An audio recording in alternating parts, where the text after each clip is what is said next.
Monkey pox धीरे धीरे भारत में पांव पसारता जा रहा है। अब तक 4 मामले सामने आ चुके हैं और चौथा मामला दिल्ली से है। इस पर बात करने के लिए इस वक्त एलएनजेपी अस्पताल के medical director doctor Suresh Kumar हैं। आइए सीधे उनसे बात करते हैं। सर, चूंकि अब दिल्ली में ये मामला आया है और यहीं मरीज एडमिट है, क्या हालात थे, किस वक्त ये मरीज लाया गया और अभी उसकी क्या सिचुएशन है? 3 दिन पहले हमारे यहाँ पे एडमिट हुआ था जेंटलमैन। इसका कोई इंटरनेशनल ट्रैवल का हिस्ट्री नहीं था, डोमेस्टिक ट्रैवल का हिस्ट्री था। और जब ये आया था उससे पहले इसको फीवर था और फीवर के बाद इसके स्किन पे एरप्शंस थे, स्किन पे निशान थे, जैसे कि चेचक के निशान होते हैं, इस तरह के निशान थे। और अभी स्टेबल है पेशेंट्स, पल्स, ब्लड प्रेशर बिल्कुल ठीक है, वाइटल पैरामीटर्स ठीक हैं, टेम्परेचर ठीक हो गया है और अभी पेशेंट्स रिकवर कर रहा है और हमें आशा है कि ये शीघ्र ही स्वस्थ हो जाएगा। क्योंकि सर आपने ये कहा कि इसका कोई प्रीवियस हिस्ट्री नहीं है कि वो बाहर से आया था, तो ऐसे में सबके मन में यही क्वेश्चन है कि जब बाहर से कहीं से आया नहीं, किसी के संपर्क में आया नहीं, तो क्या ऐसा संभव है कि इस तरीके की बीमारी मंकी पॉक्स हो सकता है किसी को भी?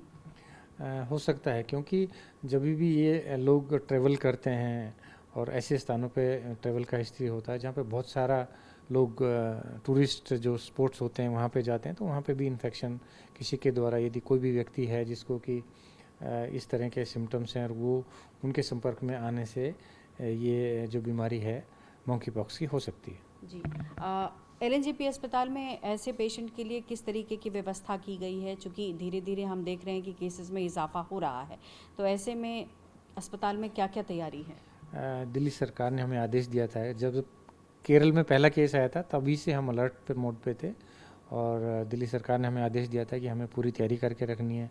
एक separate isolation and treatment facility Loknayak ने बनाई है। 6 बेड का हमने एक वार्ड बनाया है जिसमें पेशेंट को आइसोलेट कर सकते हैं, ट्रीट कर सकते हैं। उसमें सारे जो हैं हमारे एडवांस मॉनिटरिंग सिस्टम है, ऑक्सीजन है और सारा जो अलग से यूनिट हमने डॉक्टरों का, नर्सिस का और स्टाफ का 20 लोगों का एक टीम हमने बनाया है जिसमें फिजिशियंस हैं, स्किन स्पेशलिस्ट हैं, इन्फेक्शन कंट्रोल यूनिट के लोग हैं और हमारा सिस्टर्स हैं, नर्सिस हैं। सब लोग इनको निगरानी में रखते हैं, ट्रीटमेंट करते हैं। और इस पेशेंट्स का भी हमने जो टेस्ट है उसका सैंपल हमने भेजा था reference lab, national reference lab में, और कल उसका रिपोर्ट आया। पीसीआर जो टेस्ट है वो पॉजिटिव आया, क्योंकि ये जो वायरस है बाकी वायरसों से भिन्न है, कोविड वायरस से भिन्न है। डीएनए वायरस है, ये डबल स्ट्रैंड डीएनए वायरस है। और ये जो वायरस है ये मेनली जो चिकन पॉक्स या स्मॉल पॉक्स के ग्रुप का वायरस है, जिसमें कि जो लक्षण होते हैं वो स्किन में ज़्यादा देखने को मिलते हैं। ट्रांसमिशन की बात करें तो जिस तरीके से कोविड में बहुत ज़्यादा ट्रांसमिशन है, तो क्या मंकी पॉक्स में इस तरीके के ट्रांसमिशन दिखाई पड़ रहे हैं?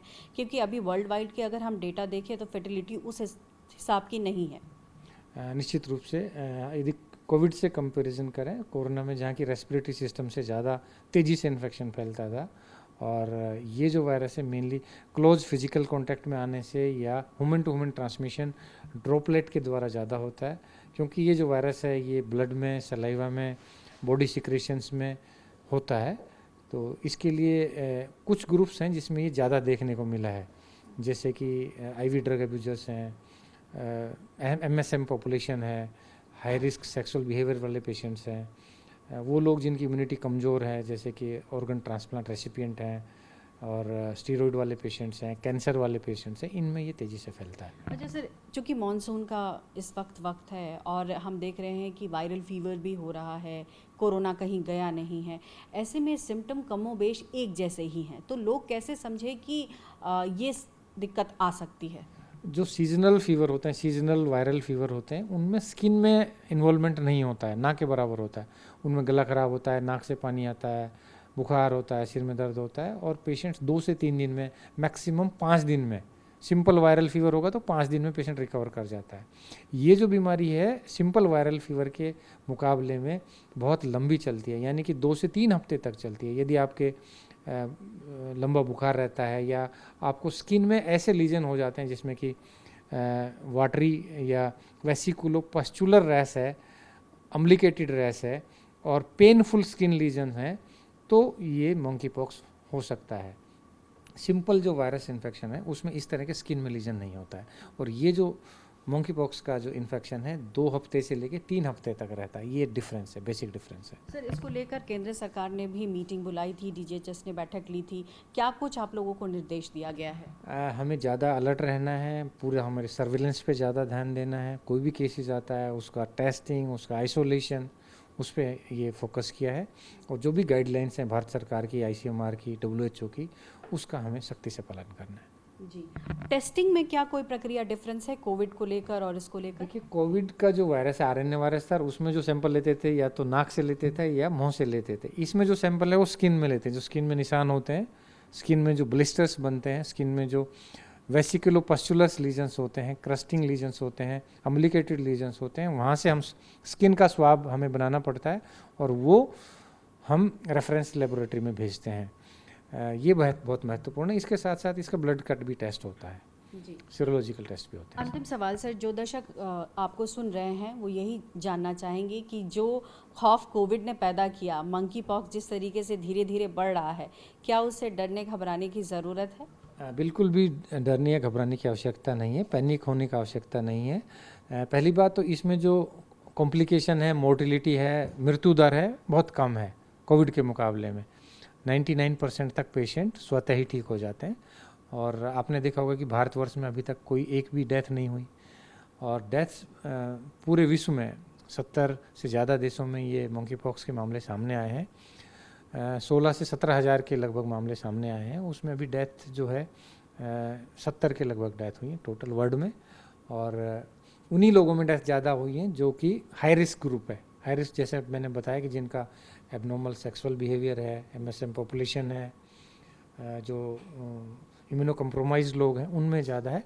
नॉर्मल इम्यूनिटी के व्यक्ति या वो व्यक्ति जिन्होंने कि वैक्सीन ले रखा है, जो आपने पहले देखा होगा कि जिसको पहले माता निकली थी या स्मॉल पॉक्स हुआ था 1980 से पहले, जिन्होंने वैक्सीन ले रखा है उसको ये वैसे स्वतः ही उसमें इम्यूनिटी आ गई, यानी क्रॉस इम्यूनिटी उस वैक्सीन की वजह से 85% तक प्रोटेक्शन है यदि आपने चेचक का टीका या स्मॉल पॉक्स का टीका लगा रखा है तो ये अंतिम सवाल करूंगी सर, किसी भी व्यक्ति को ऐसा लगता है कि कुछ लक्षण मंकी पॉक्स के हैं तो कहीं भी जाके टेस्ट करा सकते हैं या कोई एक सेंटर?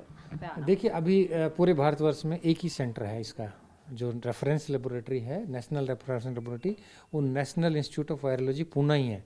सारे सैंपल अभी वहीं जा रहे हैं।